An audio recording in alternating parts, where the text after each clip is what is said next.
hindi niyo pa kilala yung isa't isa. Would you say, okay? So, nung nagkasama kayo, ano yung naging impression niyo sa isa't isa? Ano yung nagustuhan niyo sa isa't isa? Ano yung naging pagkakakilala niyo sa isa't isa?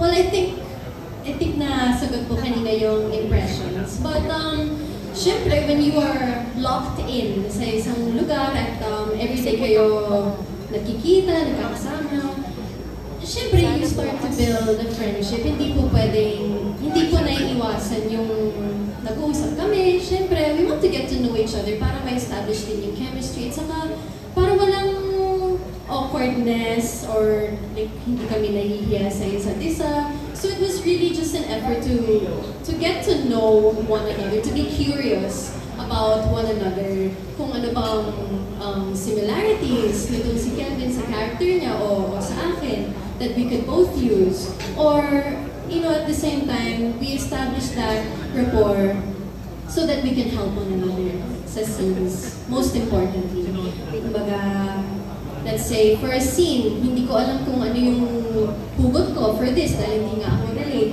He will ask me questions about my personal life. Nag-curious po siya. So I do believe na that's how we started to be friends, out of curiosity sa isa't isa. Thank you. Ayun, siguro, ang build talaga sa amin yung time na yun, yung nagtatrabaho kami, yung tiwala talaga eh. Yung tiwala talaga. Kasi, hindi mo naman makikilala yung isang tao o magpapakilala yung isang tao kung hindi mo siya pagkakatiwalaan. So, yun, nagkukwentuhan kami about sa mga experiences and kung ano yung mga pwede namin pagtulungan para mas mapabuti yung trabaho namin. Mga oras yun. Hanggang sa, i-share na rin ng mga maliliit na bagay about sa ganito, about sa ganyan. Feeling ko umangat doon talaga yung tiwala. Kasi, babalik at babalik doon eh. Kasi hindi mag-work yung ginagawa namin kung hindi namin pagkakatiwalaan yung isa't isa. Hanggat hindi natatapos yung project. Kasi, para sa akin, okay, sige, kung hindi na kami magkausap after ng film, okay lang din yun. At least during that time, meron kaming trust sa isa't isa na makakatawid kami dito sa hanggang sa matapos tong pelikula. Nagagawa namin yung best as best namin. Okay. So, bakit sa salita mo, parang okay ka pag habang ginagawa nyo to, na na-build nyo yung kung ano man meron kayo. So, would you say ba na after naman na nagawa nyo na yung movie, nag-continuous ba yung kung ano mang closeness or friendship or relationship na meron kayo? And hindi nyo sasabihin sa isa't isa na parang ay shooting friends lang kami or whatever? Para sa akin naman, sinagot ko na po kanina yun eh, na we're doing it for our movie, kung ano man yung mga naging issues or whatsoever. Only time will tell, di ba? Parang kung magkaroon pa kami ng pagkakataon na magkaroon ulit ng project, mas magiging madali na yun for us kasi meron na kaming pinagmulan. So, hindi naman sarado yung pintuan sa kung anong pwedeng mangyari. Ayoko nang isipin yung mga masasamang bagay, hindi lang siya nakakabuti. So, pero okay kayo? I mean, yes, we're good. May communication kayo? Hindi man necessary yung communication or ang importante yung siguro, nandito kami, maayos kami, di ba? Hindi mo kailangan na nag-uusap kami, di ba? Parang, we're still friends. Last na, Kelvin. Kelvin, somehow nasubaybayan ka namin sa nagagawa mong project. Ikaw ba yung tipo ng leading man na somehow nako-fall sa leading lady? Kasi, di ba, like, may Michael na wapen mo na, in a way, nagpa-feelings ka rin, attract ka, I don't know kung beauty or the others. Nangyari na po yan ng ilang beses sa akin. Isang beses po, yung unang-unang beses ko yan na experience. Actually, hindi full eh. Na tumatatak sa'yo yung karakter mo.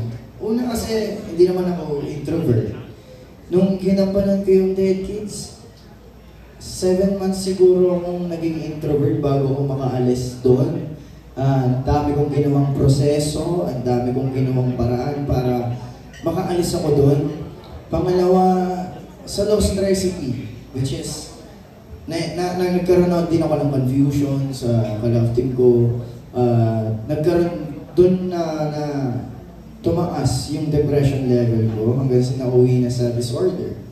Ayun yung first talaga, literal. Mabigat siya, pero sinasabi ko lang para alam din ng lahat na hindi talaga ganun kadali.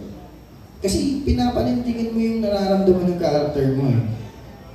Meron nga iba cut na, pero umiiyak pa rin.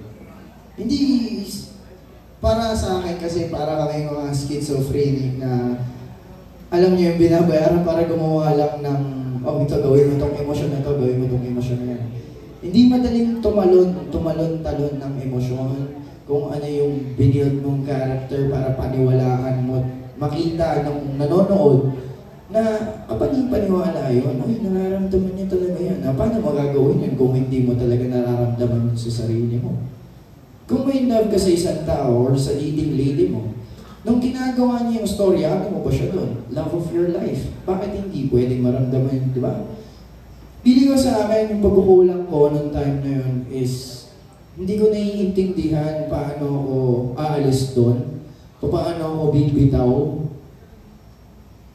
Naglalast kasi sa akin eh, parang doon ako nahihirapan. Pero since alam ko na kailangan kong alisin yung ganong pangyayari, alisin ko yung sarili ko sa ganong sitwasyon, gumawa ko ng way,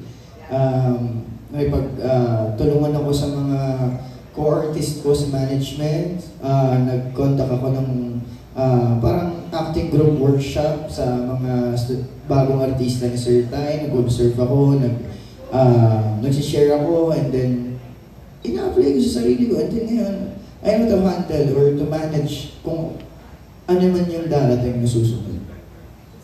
Yun. Diba? Perfect. Perfect, no? Sana makatrabaho ko rin si Kelvin. Sana ako din. Actually, kaya siya single gyro eh. Bakit? Para magkagawa natin siya sa movie ni Rex Sisi. Ay, hindi. Siya. Ayun, may sasabihin ko na po ako, bago po ang lahat, ay gusto po namin i-remind na this is produced by Pocket Media Productions Incorporation, and Happy Infinite Productions. Of course, I think they're here. And then this is in partnership also with Regal Entertainment. Sila yung distributor natin sa mga movie theaters.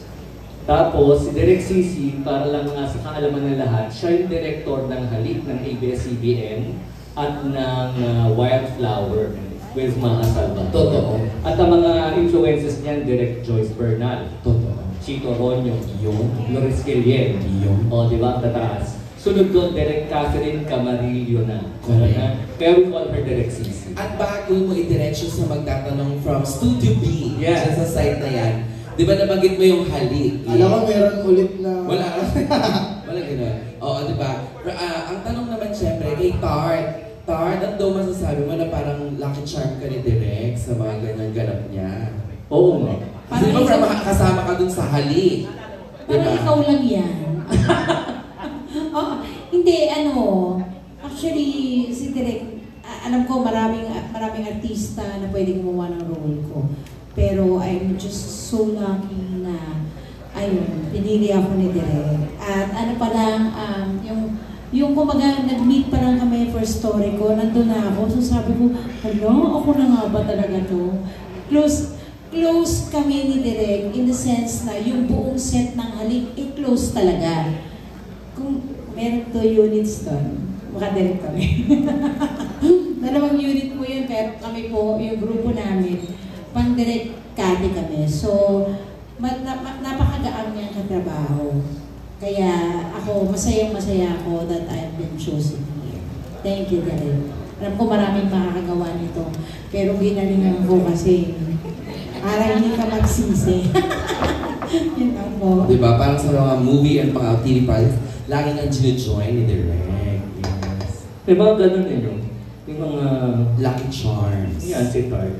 Okay, we have a question here from Nikki Wang from Manila Standard. Kuya Nikki! Hello! Ate Rhea Existo po, at saka ang Mami Jo. First of all, congratulations to the entire cast for this project. Direct, tanong ko lang, mention kanina na the film is going to be the opening salvo for the Jinseo Film Festival in Nagoya, Japan. Can you share with us paano po nangyari to? Well, nagsabi po ako ng trailer natin doon for possible promo sana namin kung sakaling makuha. Nag-granta naman po, nagustuhan nila yung sinabit namin material, and ito na yung entry namin ngayon, pili nila na maging opening feature ng festival. So that will be on the 25th hanggang 26th po. Kaya simulati po, na-appreciate nila, nagustuhan nila yung pelikula natin. Bilang director po, ano po yung inyong expectation sa participation ng film dito sa festival? Expectation ko, mas marami pang taong maka-appreciate ng pelikulang Pilipino.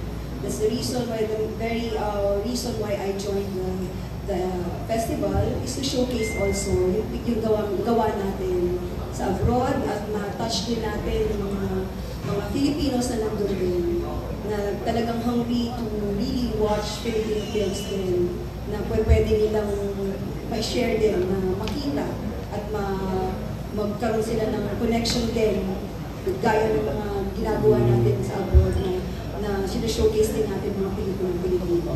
Balita ako, parang sa Nagoya pinang-concentration ng Filipino community. Yes, so, marami. Surprising. First time ko lang po actually nag-join ng ganung festival. So, actually hindi ko na-expect na makukuha kasi naka-align kami to do theater run here. Pero nung nabigyan kami ng pagkakataon na i-showcase doon, nabigyan ng spotlight entry, syempre po, sino pong hindi mag-grab ng opportunity na i-showcase ang ating pelikula abroad at na matouch din natin yung mga Pilipino na nandun na talagang hinihintay tayo. For someone at the helm po, ano po sa tingin nyo yung naging parang bentahe ng pelikula? Bakit po siya napasama sa festival na to? Well, first, it's uniquely Filipino. Maraming makaka-relate sa pelikula. Relatable siya. At nakita naman natin na bago ang mga artista, naging curious din sila kung sino itong magagandang artista natin. Actually, natutuwa kami sa mga comments sa mga social media. Nakala nila daw Hollywood daw film. Yung nalaman nila ng Pinoy, they're all so proud na meron tayong ganong klaseng pelikula i-showcase. Thank you, Direk. So yung question ko po para kay Kira and para kay Kelvin. Now, since the film is going to participate in this festival, question ko, how do you think your characters will resonate with a global audience?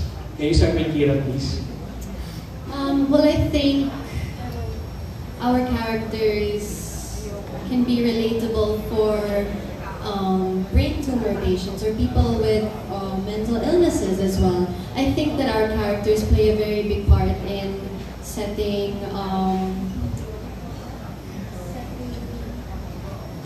Conversation? Hindi po, yun, thank you so much. In setting public awareness. Kasi minsan, when it comes to, heavy mental illnesses like that and brain tumors, anything that has to do with health, for some reason, people are afraid to talk about it.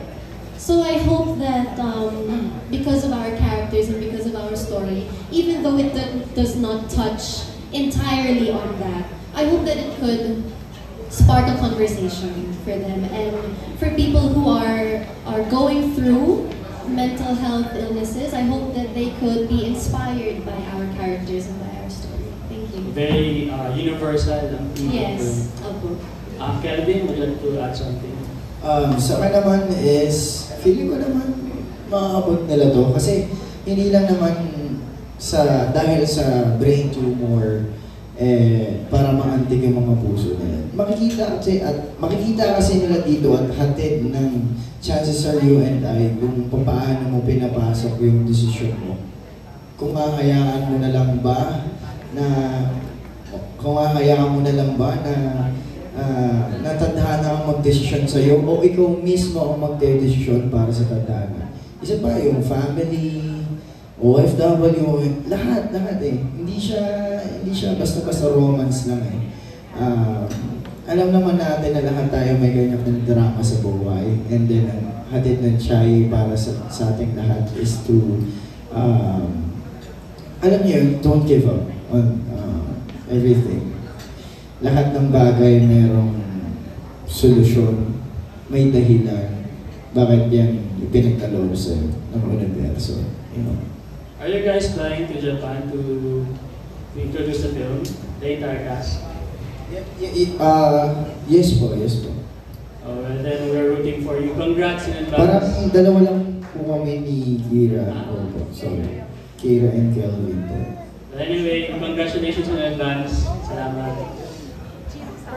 Kuya Nicky, maraming salamat. Sir Jim, pwede na ba dito? Ang gaganda ng tanong ni Nikki, no? Totoo. Gusto ko yung tanong na magko-concentrate lang sa pelikula.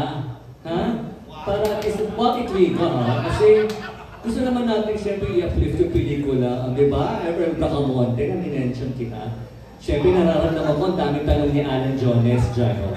Yes, Okay. dito Alan. Pakitutukan mo na ng mikropono yan. Disclaimer, tungkol sa pelikula.